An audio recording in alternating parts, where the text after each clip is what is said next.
Bom dia, irmãos. Eu saúdo a todos com a paz e a graça de nosso Mestre e Salvador.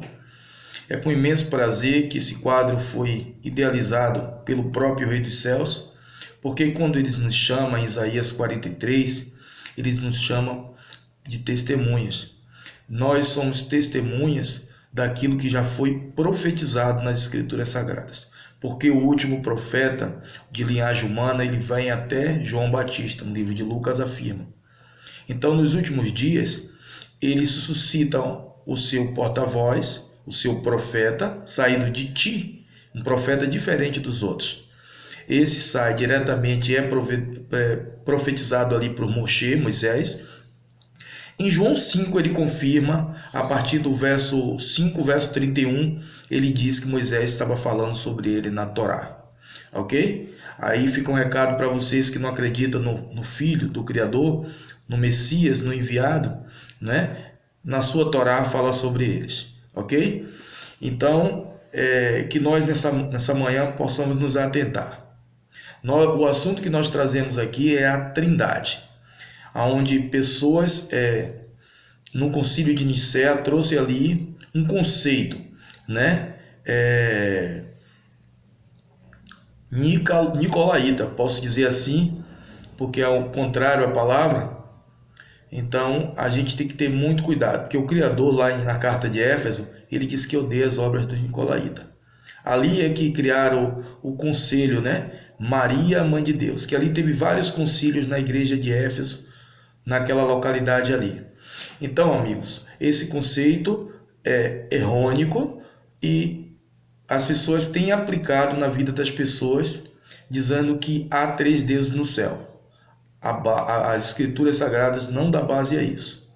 Nós temos que nos atentar que ela foi compilada várias vezes e existe algo de muito grave, que se a gente não examinar as escrituras, conforme Isaías 28:10, a gente acaba comendo aquilo que é proveniente do homem. Mas ele nos avisou em Êxodo 12, a partir do verso 11, para a gente não comer nada com fermento. Fermento ele serve para acrescentar. Quando o filho dele chega em Jerusalém, em Israel, ele diz: cuidado com os ensinos, lembra? Cuidado com o fermento dos fariseus. Então manda ter muito cuidado. Por isso que ele, em Isaías 28:10, ele diz: leia um pouco aqui, um pouco ali sobre o mesmo assunto. Nunca, amados, atente a versículos nem a capítulos, não fique preso ali. Vá em todas as escrituras, porque ela tudo fala sobre o Pai e o Filho. Lembra-se que ele fala a mulher em João 4? Deus é Espírito. Ok? O Filho é gerado do Pai, e então ele é um Espírito. Pai e Filho trabalham juntos. 2 Coríntios, capítulo 1, a partir do verso 4, você vai ver que ele consola, ele transborda toda a consolação por meio do seu Filho. Porque lá, bem antes, ele já disse que ele mesmo vinha consolar. Em João 14, ele disse: viremos. Né? Então, tenham muito cuidado, porque o primeiro mandamento que ele fala é: não terás outros deuses diante de mim. Mim estar no singular. Quem está à direita dele é o Filho. Ele poderia dizer: por que não disse? Quem não terá outros deuses diante de nós? Ele não falou isso. Ele falou de mim. Quando em Deuteronômio, Devarim 6:4, ele fala o quê? Deixa bem claro para a gente. No Shema Israel, ouve, ó Israel. O Eterno, ele é um. Eu gostaria de fazer uma pergunta aos irmãos. Uma pessoa são constituídas de 3. De quantas? De uma ou de 3? A gente ainda consegue ouvir essa falésia por aí, que os 3 são um. Quando ele chega em João 10:30, amados, quando ele diz: eu e o Pai somos um, propósito, pensamento e caráter. Aí, por que você fala isso? Porque em João 17, ele recebe a palavra do Pai, é glorificado pelo aquele Espírito que desce lá no batismo, e ele é ungido, porque se você não for em Deuteronômio 18, você vai ter a crença de mais uma terceira pessoa, um terceiro elemento. Em um relacionamento de pai e filho, né, a gente tem que ter muito cuidado, porque Satanás ele tenta destruir essa soberania do Pai. Ele fala em Isaías 43 que ele é Deus, né? Aí ele diz, no Isaías 46, verso 9, ele diz: lembrai-vos das coisas passadas, da antiguidade, eu sou Deus, não há outro, tá vendo? Eu sou Deus e não há outro semelhante a mim. Tem pessoas que têm pregado por aí que são três deuses: Deus Pai, Deus Filho e Deus Espírito Santo, não é? E todos três recebem títulos funcionais para plano de salvação.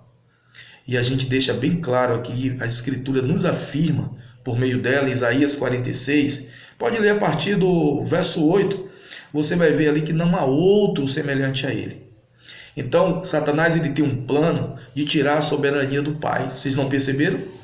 Se ele não é mais soberano, se existe mais duas pessoas, como assim eles afirmam, tira a soberania. E nós não podemos ser participantes, né, dos erros de introdução própria. As Escrituras dizem em Gálatas que Paulo ele recebeu revelação não de homens.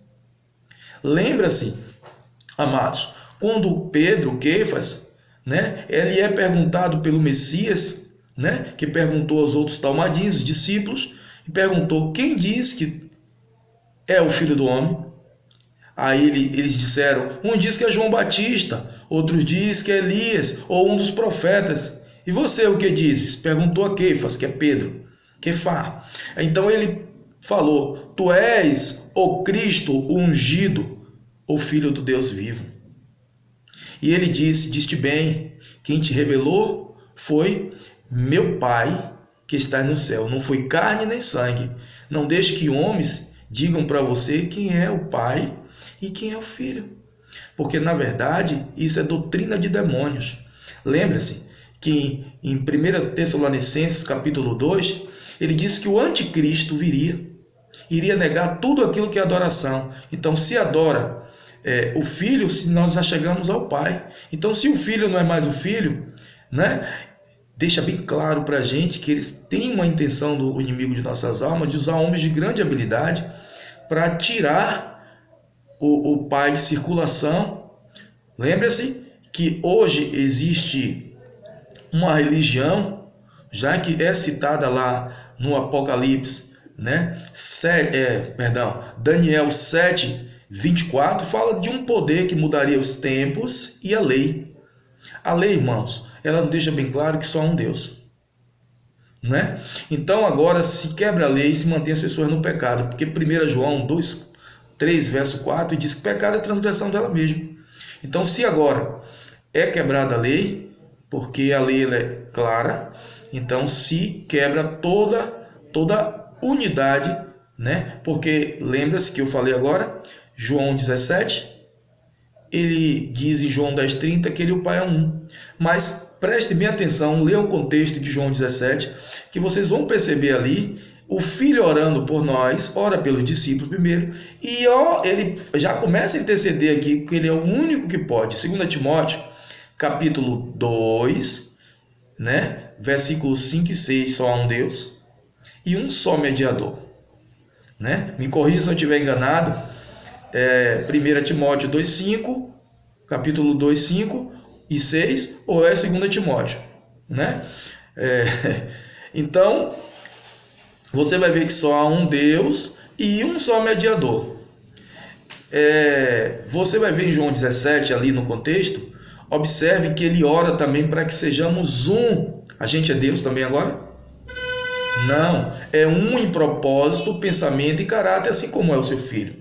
Porque eles compartilham do mesmo Espírito, porque o Filho é ungido. Lembra em Deuteronômio capítulo 18, amados? Ele colocaria as palavras, leia Deuteronômio 18, desse filho na boca, desse profeta, e ele próprio iria requerer daqueles que não acreditassem nele. Isaías 8,20 diz que a lei e ao testemunho. O testemunho, se vocês for para 1 João capítulo 5, ele diz: quem é que vence o mundo? Aquele que confessa que o Cristo é o Filho de Deus? As pessoas têm mandado o protestantismo confessar que ele é Deus. quando ele é filho, né? Imaculado, separado, para cumprir uma missão do Deus o Pai, o soberano de toda a criação. Então, nós devemos nos atentar às Escrituras, porque tem gente que prega que esse filho, não é? Eu me lembro lá atrás, o filho aqui dizendo, olha, diga meus irmãos, né, que eu vou para meu pai e vosso pai, meu Deus e vosso Deus. Ele disse isso porque ele era homem. Ele disse isso porque ele estava em carne. Mas quando ele volta, ele é Deus. Observe agora em Apocalipse 3, verso 12. Olha o que ele começa a dizer ali. Aquele que vencer, farei coluna no templo de meu Deus. E aí ele começa a exaltar o Pai, meu Deus, meu Deus. Então, amados, precisamos entender que esse filho ele é maravilhoso. Ninguém vem ao Pai senão por ele, João 14, verso 6. Porque ele é o porta-voz. Eu posso dar uma procuração a um filho meu de plenos poderes. Ele pode comprar, ele pode vender, ele pode fazer quaisquer coisa, porque eu lhe ortoguei, né? Você vai ver ali em Atos, capítulo 2, né, do verso 27 em diante, quando aquele povo ali fica atemorizado, que Queifas, que Pedro começa a dizer para eles, esse Cristo ao qual mataste, Deus o fez Senhor. E eles ficaram ali atemorizados. O que faremos? Eles diz, arrependam-se e sejam batizados em nome do seu Filho. Então, amados, esse estudo capítulo 2, que eu não posso me alongar, vai ter a parte 3, onde vamos mostrar algumas provas do meio evangélico, o meio do protestantismo, que homens falam, mas muitas vezes não têm coragem de assumir publicamente suas posições. Então temos materiais, né? E vamos apresentar. Lembre-se que o Filho vem em Israel, no livro de Marcos, se eu não me engano, é capítulo 12, e perguntam para ele qual o maior dos mandamentos. Ouve, ó Israel, o Eterno, o Pai, é um. Lembra-se que ele disse no Shema, Deuteronômio 6, verso 4? Então, amados, precisamos nos limpar pela palavra. Precisamos ser um com ele. Porque existem muitas doutrinas heréticas que são introduzidas, segundo Pedro, capítulo 2, a partir do verso 1, ele diz, houve falsos mestres e falsos profetas. Por que falsos mestres? E entre vós, Pedro ainda diz, haverá falsos mestres. Porque naquela época existiam muitos os profetas, né? E em nossos dias, Pedro já está apontando, projetando para os nossos dias, amigos. Ele diz falsos mestres. Porque o mestre chega em Mateus 23 e diz que só ele é mestre. Só ele pode ensinar. Pode olhar em 1 ou 2 Timóteo 4, verso 13, ele diz que nos últimos dias a sã doutrina, a pura palavra, vai dar coceira no ouvido das pessoas e elas acumularão para si uma porção de mestres, conforme o que elas querem ouvir. Então, cada uma pessoa hoje, perdão, né, se estiver ofendendo, procura uma denominação, né, uma instituição, porque a igreja somos nós, uma instituição e procura um mestre para ouvir o que elas querem, não a doutrina da palavra. Então, quando a gente começa a entender, a gente vai começar a se limpar, porque João 15,3 diz que ela que vai nos limpar. João 8,32 é ela que nos liberta. Então, amados, ouçam a voz que vem dos céus. Que a paz e a graça, né, que excede a todo entendimento, possa estar no coração de cada um de nós. Amém? Um bom dia.